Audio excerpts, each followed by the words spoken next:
ina ƙaramar yarinya ra'ayina akan so shine a yi rayuwa tare.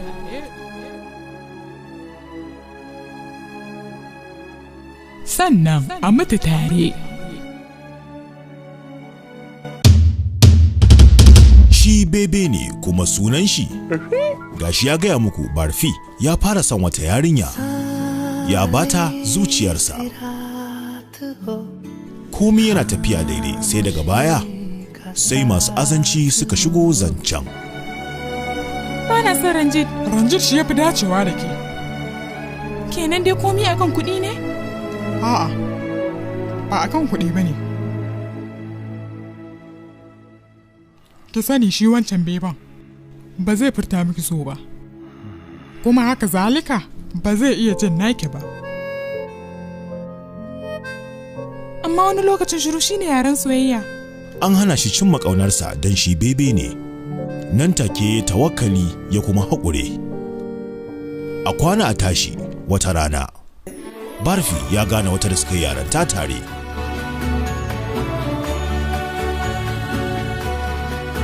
Ita ma sunanta Jimli.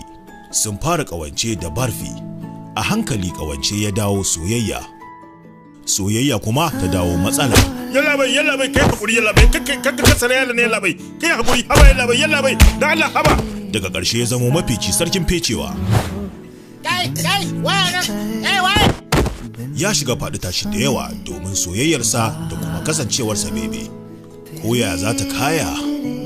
Kai da wallahi zan harbe kai. Kai waya kai haya.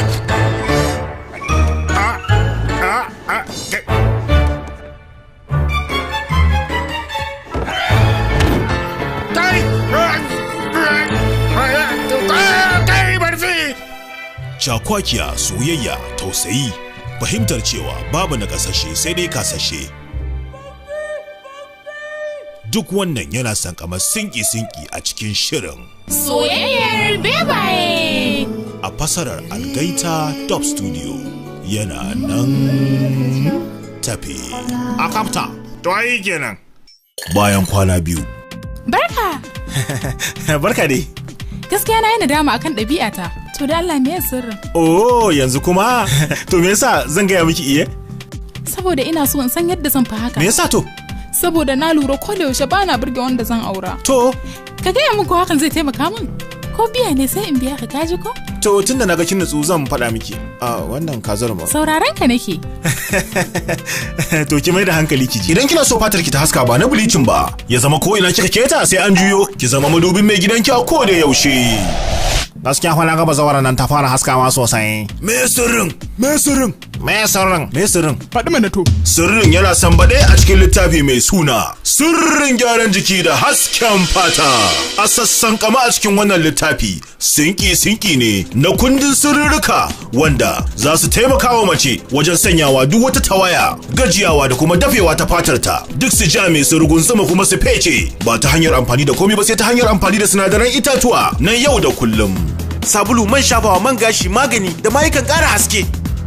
A dinga amfani da sinadarai daga itatuwa, ba wai sinadaran da za su illata mutane ba. To ai kenan. Fuskar ki za ta haska kamar tauraruwa, ki zamo ba da mamaki ga masoyi. Ki nemi littafi mai suna Sirrin gyaran jiki da hasken fata na Hajiya Safiya Isa Makama. Ga lambobin wayar jami'anmu na jihohi daban-daban domin su burbuda mazga da sambadar wannan littafi. Ku nemi naku, ku shege shi. To ai kenan. Sunansu 'yan gatari. Gatari ne hatiminsu. Duniya tana tsoronsu. Ganinsu ganin bala'i. Dan wani ya farin cikin ganin waccan matar ce. Dan Allah ka cutar da ni.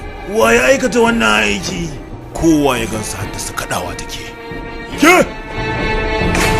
Kwantar da hankalinki. Ba na cutar da mata. Zan kirgaye zuwa 3. Idan har ba ku gaya min waye ba, to zan suburbuɗa musu wuta.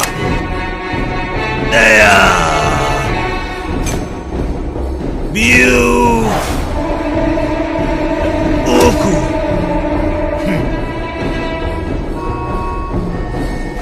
Ni ne nan.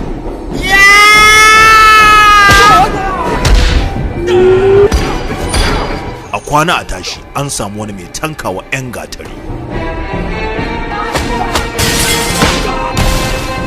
Tare da taimakawar wasu jaruman an sa gari yayi zafi wa 'yan gatari.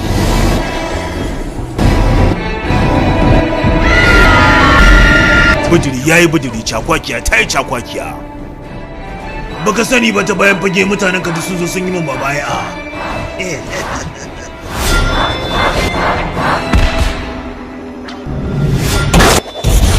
Dodon 'yan gatari yana nan tafi.